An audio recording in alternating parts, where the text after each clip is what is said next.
اسعد جول یکمی بایانی پێشوە جۆلی ئۆتۆماتیک کە گۆلی یەکسانی بوو ئەگەر بێت و یاریەکەی تریش بەهەمان ئەنجام بمێنێتەوە پێشمەرگەی هەولێر بۆ یەکەم جار دەبێتە پاڵەوان.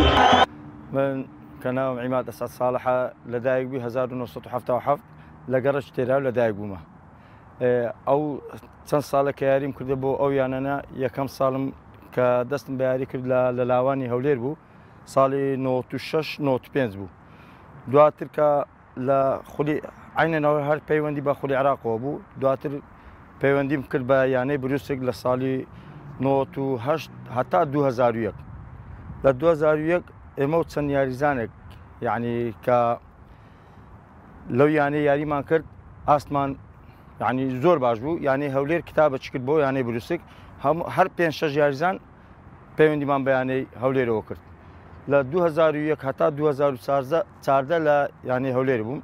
تقریبا لە نازناوەکانیش 4 جار لەگەر یانەی هەولێر خولی کوردستان بەدەستێنەوە. جارێک خولی عێراق 2 جاریش لەگەر یانەی پێشمەرگەی 2 جار یەکەم بووینە. شوان مامۆ شوان گۆلی یەکسان بوونەوە بۆ عیماد ئەسعەد. عیماد ئەسعەد گۆلی یەکسان بوونەوە تۆمار دەکا. هەر وەکو وتم عیماد سەری بەهێزەیە. عیماد دەتوانێت گۆڵ تۆمار بکە. عیماد دەتوانێت ئەنجام بگۆڕێ. بەڵێ لە سەرەتا خۆم مەهاجم بووم لە یانەی بروسێک کاک فرسەت دۆلەمەری ڕێزسلااومەیە بووی ئەو بە کاپتن عەبدوڵای گۆک بیکە متاخیر بە پشتەوە دیفاعەکە بە قۆتربی ئەو شەر پێ دەگۆ کە ئەو دیفاع مەهاجمە کوو بیکەمە گوتی نا بیکە دیفاع.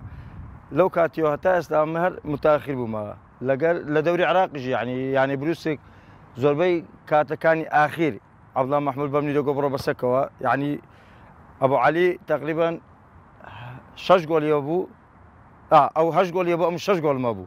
یعنی منافس بووین ئەم متاخیر بووم ئەو مەهاجم بوو. لە ماوەی 24-25 ساڵش تقریبا کە ئەو تەمەنە زۆرم بەڕێکرد لە وەرزش تاوەکو ئێستا کارتی سوورم وەرنەگرت و بێزگە لەوەش کە وەکو مەهاجمیش یعنی گۆڵکاریش بوو. داوا لە گەنجولاوەکان دەکەم یعنی ڕاستە تۆپانێ منافسەی بردنەوە و دۆڕان و ئۆشتان دەبێت تەحملی بکەیت بۆ ئەوەی هەموو جار بە یاریزان لاوەکانی خۆمان دەڵێم تۆپانێ بۆ ئەوەیە ناسانی خەڵکە خەڵکانێک بناسی نەک منافسەوە شەڕ و پێکدادان بکەیت لە بۆی بیبێەوە نەخێر لەگەر ئەو ڕەوشتەی نیمە بەس بردنەوە لە بۆ خۆت بی. ئینشاڵڵا لە داهاتۆکی یعنی گەشاوە بۆ ئەو لاوانە هەمووی تێدا هەنە کە وەکو چەند جار چەند کەسێکی وەکی عیماد ئەسعەد و سلاحەدین سیامەند و کاپتن ڕافود و ئەوانە لێ دەربچی.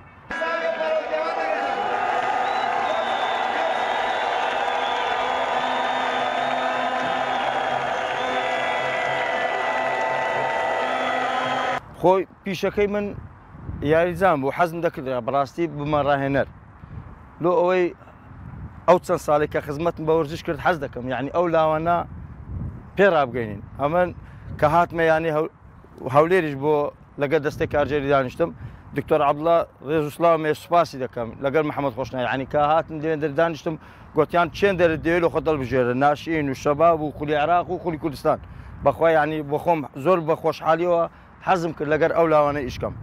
یاریزان فەرقی لەگەر ڕاهێنەراتی یعنی ئێستاش تەماشا دەکەم کە زۆربەی زۆری لەگەر کاپتن حەسەری حەزم کرد کە ئەوم هەڵبژار گوتم بە هەندێک شتی لێ فێر بم.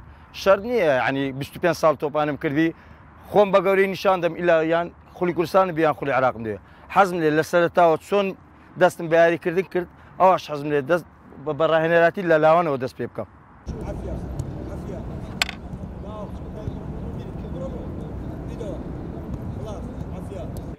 فۆتۆ